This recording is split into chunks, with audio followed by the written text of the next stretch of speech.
Hello, hope you're all okay. So this is the Cancer May 2020 reading. So I'm just going to give a quick recap. I'm not going to go into detail too much because things I'm going to touch on are already in the energy forecast video for May 2020, which you can find on YouTube and IGTV.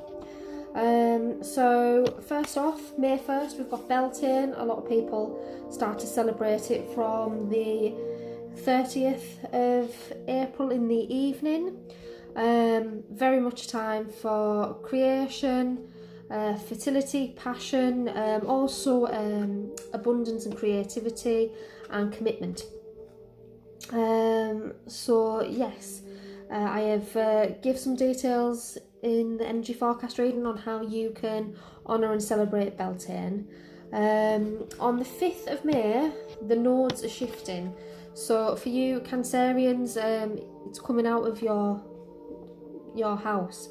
So the North Node's been in Cancer since 2018, and the South Node has been in Capricorn since 2018. So they're moving from Cancer and Capricorn into Gemini and Sagittarius, so this may be quite jarring for you. I've heard some people who are Cancerians and quite sensitive saying that they're a little bit uneasy about it going into particularly Gemini, because it can be quite they see it as quite a shadowy sign. So that's just maybe just something for you guys to be aware of, and honour that sensitivity and receptivity. You will eventually come to terms with it, I do feel, but because obviously it'll be there for a couple of years now. So just be gentle with yourselves, particularly when it first changes. Then 2 days later, on May 7th, we have the Scorpio super full flower moon. It's the last super moon of the year. But you know, it's going to be a really transformative time. It's going to be one of shedding, and it's our chance to heal and transform and look at ourselves in a completely different light. We've got Saturn retrograde on May 10th. This is a bit more subtle than your Mercury retrogrades or even your Venus retrograde. On the 13th, some places say the 12th of May, it just depends. I'm going with the 13th though.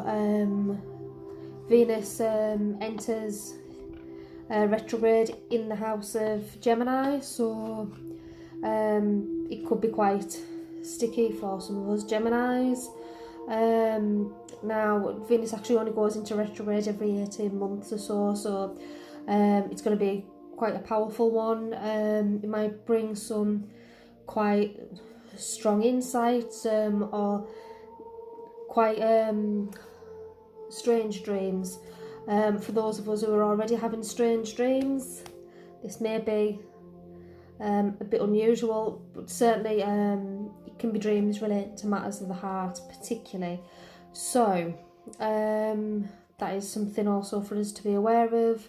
But it is a time for healing and forgiveness, particularly with our relationships with ourselves, other people and money. So those are the themes that we'll be working with. Jupiter retrograde, that's going to be highlighting themes of abundance and how we feel about prosperity. And then the new moon in Gemini, so that's going to be bringing some lighter energy, but bringing some new projects forward for people.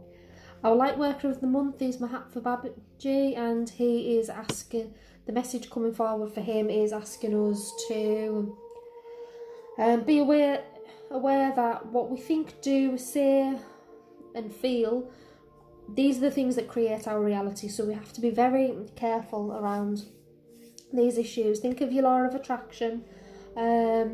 If you don't know anything about the law of attraction, look at books or audio books by Jerry Nesta Hicks and even Gabrielle Bernstein. She's particularly good, so look at things like that. They will give you a good idea of how you can follow that positive feeling, because that's one of the main things. Follow the positivity, follow those good positive strokes. Angel of the month is Ambriel, and he's particularly good for bringing mental clarity, and if you're a light worker, he's also a protector of psychics and light workers. The crystal of the month is hematite. That's going to be bringing us lots of grounding and work on our root chakra. Don't know where my little earth has gone. So, but yeah, it's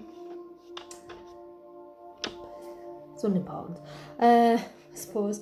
Our rune of the month is the earth rune, so that is bringing forward our reminder for staying grounded and dedicating ourselves to our meditation practice. If you haven't got one, I would highly recommend during this month starting to dedicate yourself to a practice such as meditation, even if it's only for 10 minutes a day.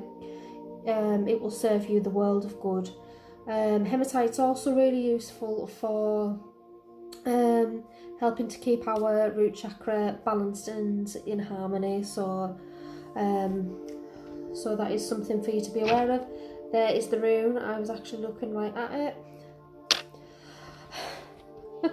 The colour of the month is blue.